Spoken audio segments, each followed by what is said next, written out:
I am going to tell you all about how I lost all attraction towards my partner and even felt repulsion. And then we still got married and I became very, very happy.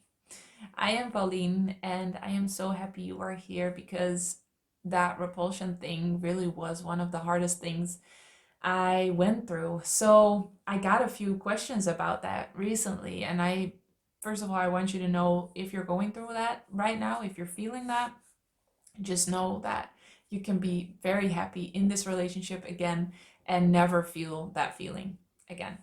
Um, but I got a few questions about this, and I thought we could just do a sit down kind of chit chat video. Um, it's not chit chat because this is deep stuff, so it's like a deep session chat video. But I thought I could just maybe tell you what it was like for me, how I dealt with it, how we dealt with it. Um, because I know this part, especially, is not talked about pretty much at all. It's such a taboo subject, feeling repulsion towards your partner. Um, and maybe hearing somebody else tell their story about it maybe helps. It still feels very vulnerable. Talk about a lot of things a lot, but some things were just so heavy. So I understand other people not talking about it, and it does feel vulnerable, but that's a good exercise for a fearful avoidant. So yeah, I'm just gonna be an open book because I want you to know that you are not alone and that you can heal this and can get out of it. So just for context, I went through what I call the crash state of the fearful avoidant attachment style 10 to 12 years ago. Um, I had met a guy, an amazing guy, and I had doubts from the start pretty much about the relationships, about my feelings for him. And that intensified after about 6 months, and then it kind of like got out of control after about a year. And I think that was the time after about a year that I started feeling repulsion. I was not attracted to him at all. And that really threw me for a loop. I had no idea I had the fearful avoidant attachment style. Mind you, this was 10, 12 years ago. I don't think it actually was mentioned anywhere, the fearful avoidant attachment style. Um, so I had no idea what was happening. I just remember very vividly this one incident, which I will tell you from the start to the finish. So we had a weekend relationship. By the way, this is the guy I married and am very happy with now, and we have a baby, and everything turned out wonderfully. So just so you know that. But we had a weekend relationship, which meant that we both lived in different cities and we would see each other in the weekends. And what would happen with me, and this can be different for different fearful avoidance, so it's not always the same, but sometimes you have these obsessive doubts when you're together, and sometimes you have these obsessive doubts when you're away and when you're away from each other, and sometimes you just have them always. At that point, I think I had them always. So I had been doubting my feelings and checking my feelings obsessively that whole week. And what intensified it was that one of my roommates said that if you have doubts about your relationships, that's a very bad sign, and you should just break up and go to the next one. And she just said that with such authority in a way, um, and and conviction that I was like, I'm making a mistake. I'm doing it all wrong, um, and all the old doubts, like all the things I thought might not work between us, or I didn't like him enough, I didn't feel enough attraction towards him, everything came flooding back. Interesting note, by the way, that girl that said that with so much conviction had a relationship and was telling me about how she knew exactly that he was the one. They're divorced now. So that just goes to show that never take the word of somebody else. Never. You never know where they got that wisdom from or that belief from. So that was just a little sidetrack. So all those doubts came flooding back and were so intense. And I was just like, this can't be right. This can't be right. So when Arjen, that's his name, which is a very Dutch name, came that weekend to see me, I felt like I had to feel a lot when I saw him. Like I would have to feel intense sparks, being so happy to see him again. And I didn't. I was just completely closed off. I didn't feel anything. I didn't feel attracted to him at all. So we just kind of like, I didn't say anything. We kind of talked, and then in the evening he noticed, obviously I was very closed off, I'm very shut down, I don't think I talked a lot. And in a way I kind of like blamed him for this, and I did that a lot back then. I thought if he would be more perfect in a way, if he would be more romantic, if he would say the right things, if he would be more of a tough guy, I would be more attracted to him. So why couldn't he be all those things? So I think I was also kind of like blamey and not being a very nice person in general. So he noticed that something was wrong, and the absolute saint he was and still is, offered to give me a massage just to be able to reach me, as he explained later.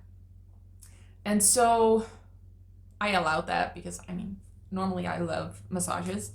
And as he was massaging me, I got so nauseous. I got so sick.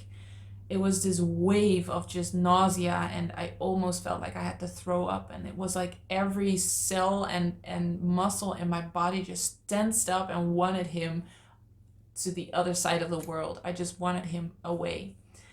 And that kind of like snapped.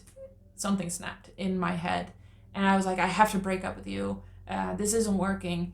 And I don't think I had said that before, because I was very mindful that if I would say that, it could break something and I could lose him forever. And that in a way, I didn't want that either, which is the freaking confusing part of the fearful avoidant attachment, like wanting them, not wanting them, wanting them, not wanting them.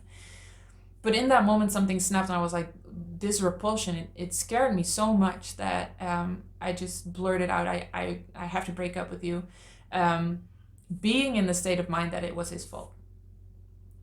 And he reacted so calmly and so wise. He sat me down and he said, okay, talk to me.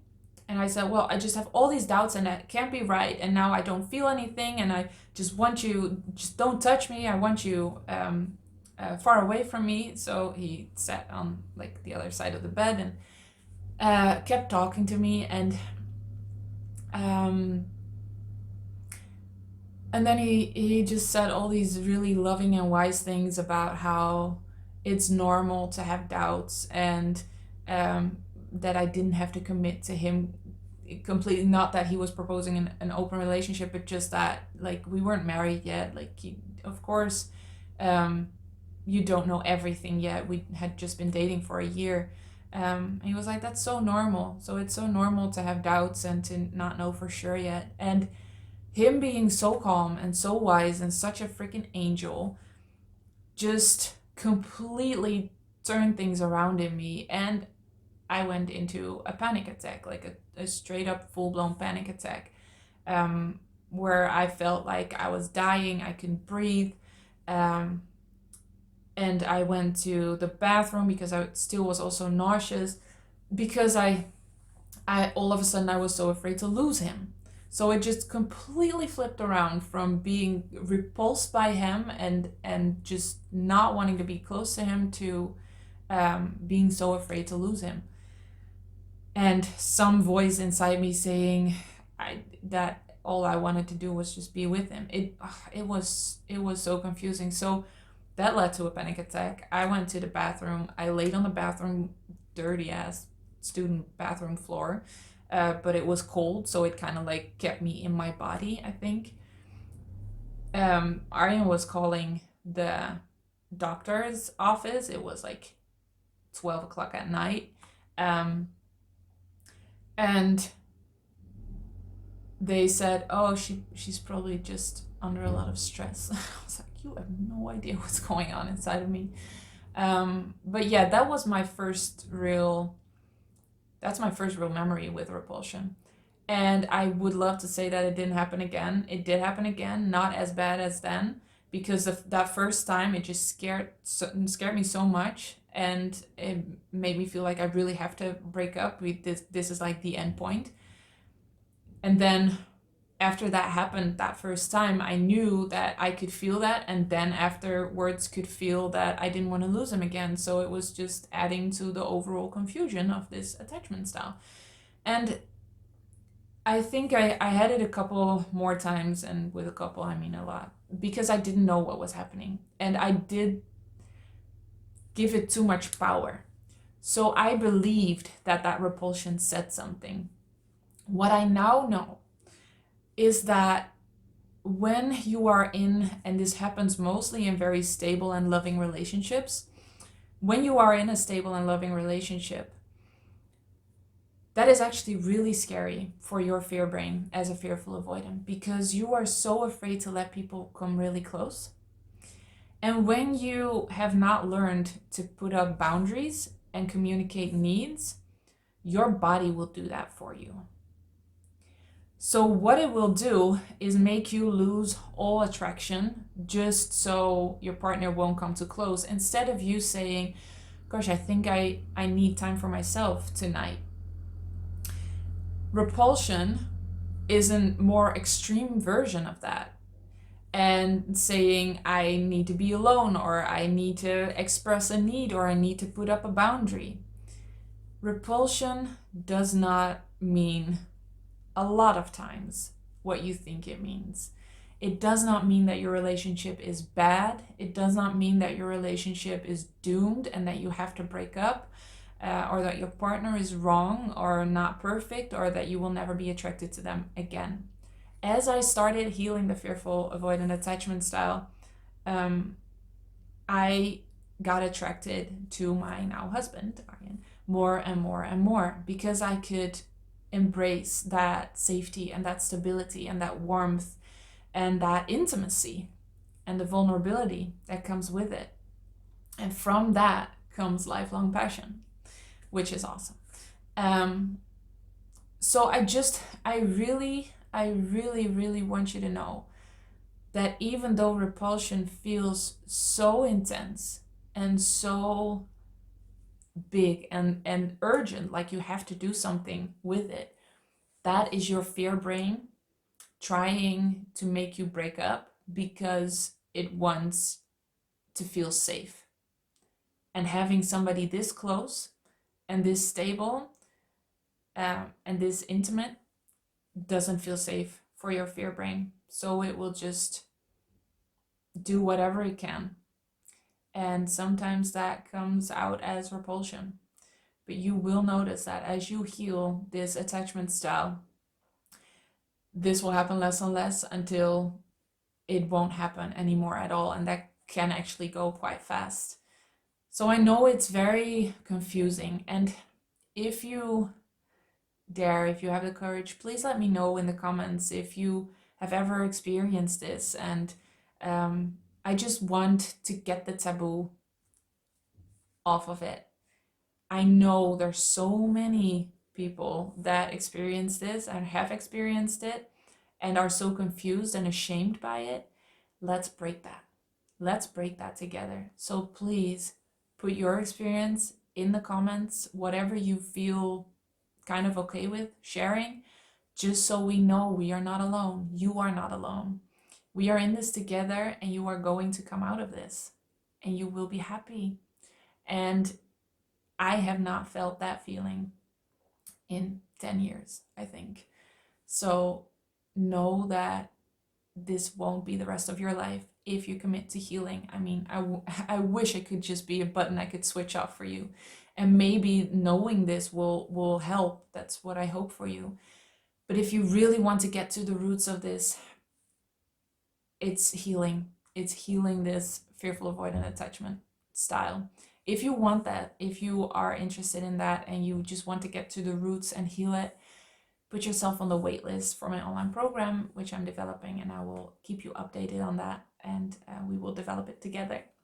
But yeah, I am looking forward to the comments in the comment section, because I really want us to not feel alone in this anymore. I am so incredibly happy you are here, and I mean that. I really am happy you are here. You are watching this video. Thank you so much for being here.